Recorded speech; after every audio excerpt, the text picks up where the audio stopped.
Hi everyone. Welcome back to the Fat Lady Knits and a hearty hello to my new subscribers and a thank you for all those who stuck with me while I've been doing this. I do appreciate it. Okay? Thank you. Let me begin by apologizing by the length of the last video. I am so sorry. I was going on and on and on that at 29 minutes and 30 seconds, the video cut me off. That's why I had to do a part two. That was hilarious. But I'm going to try and stick to my 15-minute time limit. Okay? So let's get going. Oh, what are you doing there? What are those colors? Interesting. Like I could really see. But I hope you're working on something fun and that you have your favorite beverage with you right now. This week, what did this week bring? Uh, I can't show you that. It just fell. And this time I wouldn't have to worry about bending. I would actually have to worry about running around this. Let's hope I don't keep kicking the tripod, which seems to be a habit I have. Um, and I'm sorry, I didn't realize this is an ordinary t-shirt, but it's like blinding white. And it's a t-shirt from Michaels. I went to Michaels last week. They had a sale, t-shirts $3. And so I dashed up there to get some t-shirts. I made sure the colors I wanted they had, but other people out dashed me and they got there before me and they bought and they bought and they bought. One young lady had so many t-shirts in her cart. She must have a t-shirt design business because nobody needs that many t-shirts. Okay? And you know it's serious when the associate says to her, well, let me check and see if we have some others. And she said, oh, don't worry. I've taken all of these and I'm going to another Michael's. So I will check there and see what they have.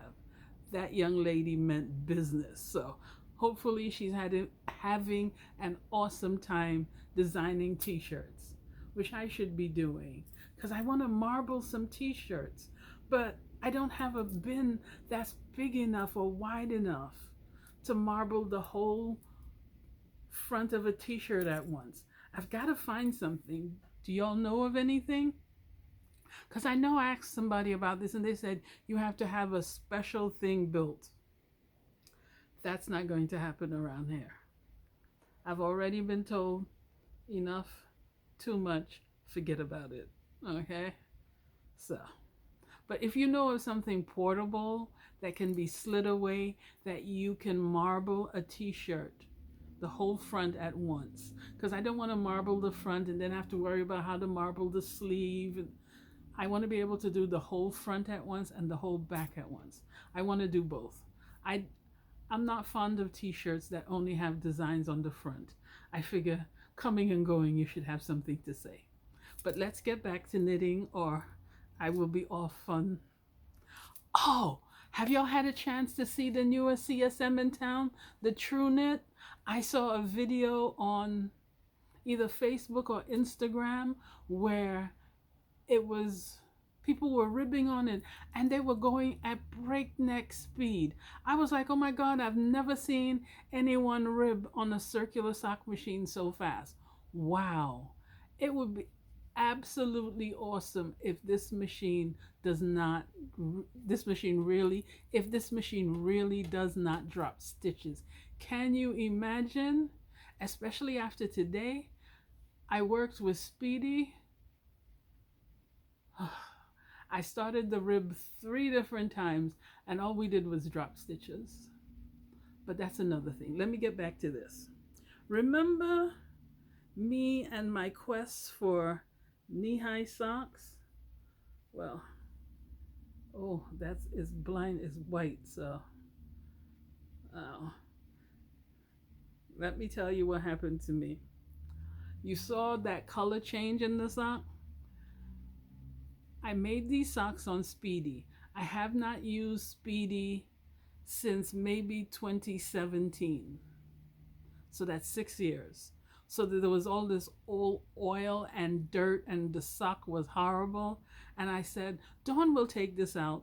You're supposed to put Dawn on it, do a little rubbing, and then wash it, not put it to soak. Because when you do, this is what I got, this yellowing. So now I have to haunt YouTube to find out how I can remove the yellow from the sock. And if there's no answer, I'll just dye it.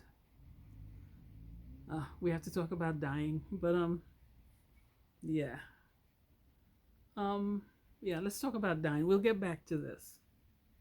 Remember, I told y'all that I was going to tie dye or attempt to tie dye this sock, and regardless of how it turned out, what it looked like, I was going to show you whether it was good, it was bad, whatever. Well, no, this will work this way. Hold on. I'm trying to be melodramatic, right? Or I'm trying to be dramatic and it's turning into melodrama to produce the drama. Okay, so, ready? Okay, here's the top, middle, and the bottom. Based on and here's the other side. Based on this, I'm a terrible dyer.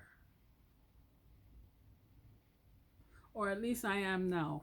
I have not dyed yarn since before COVID. So, this did not come out the way I expected. The colors, I dislike this intensely. The only thing I see where occasionally it came out right, where I tied it, I think this is where I tied it, you've got a line of some white. Okay? Where I put rubber bands, you can't tell, and then there's too much white. I don't like. And then there was so much white, I then had to take it and fold it and drop some more color on it. But instead of tie-dye, I got splotches. I think there are two things, at least, that I did wrong.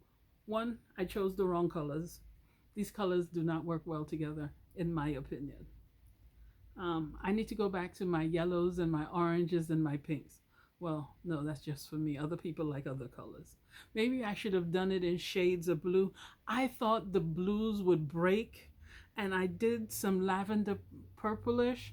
I thought that would also break and give me some color. No, it just looks flat and dull. There's some nice shades of blue, but it did not do what I expected it to. So it's back to the drawing board. But you know what? As a sock, it's a sock. Okay? What is interesting is that these, my God, it's blinding white. You can't even see it. And it looks as though, what can oh, I can't see it now. Hold on. These started out the same length as this one. So the shrinkage is a lot. Look at that. Look at the bottom of one. Okay? And yeah.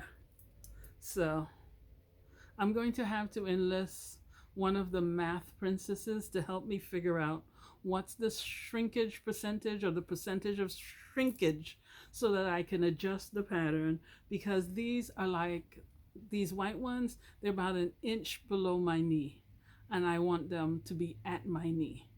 So I probably, it's 2-to-1, I'd probably have to add or double 2 inches, and it'd shrink back 1, and then it would be a true knee high. So I really have to get that straight, but it was fun testing it. I've got to get rid of this yellow. And it looks to me, yes, I did. Look at that. That's why you have to be, you can't see it? Okay. The yarn right here is, it looks like it's a different, it's probably a different maker than the one up here, because the one up here is whiter. And that, again, you have to be very careful, because I have so much sock yarn that it is easy to mix it up, because My eye is lying to me. They on the rolls, they look the same, but when you knit them, that's when you realize, oh, this might be Regia, but this might be Active, or this might be the yarn you got from Webs. So I have to be a bit more careful in the future. And if that once I get the yellow out, I'll either leave it or I might tie dye it.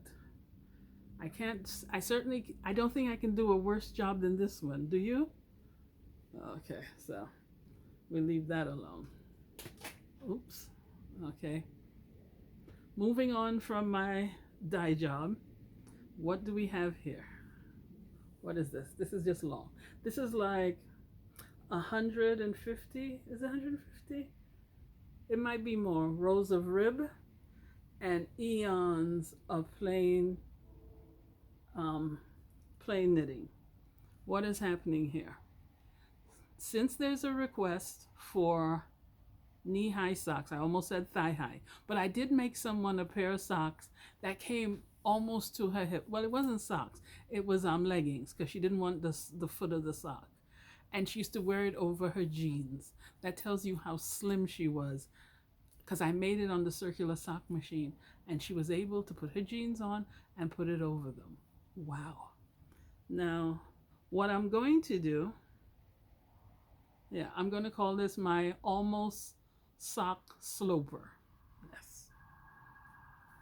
And I'm going to take one of these in a different color for everyone, and I'm going to measure how long the rib is on their foot before we start the stockinette part of the sock. And I'm going to also, let's say this is for the person, we have someone who loves white socks. So I'll mark the rib up here in white, and then I'll go down her leg and put another white, my little light bulbs there. So I'll know that that's her size, and I'll do it for everyone. And after I've done that, I'm going to have to guard this like it's worth its weight in gold, because there's nothing like doing all that work and then going out and losing it and having to start all over again. Okay, so that's that. Yeah, so what else this week? Now, this is interesting. I went into my project bag. I was looking for something else, and I found this. And I'm looking at this and I'm like, wait a minute. I already made those socks. I finished those socks. I kitchened those socks. Where did this come from? Why did I do this? It has no cuff. There's no ribbing. What is going on? And then the light bulb went off in my head.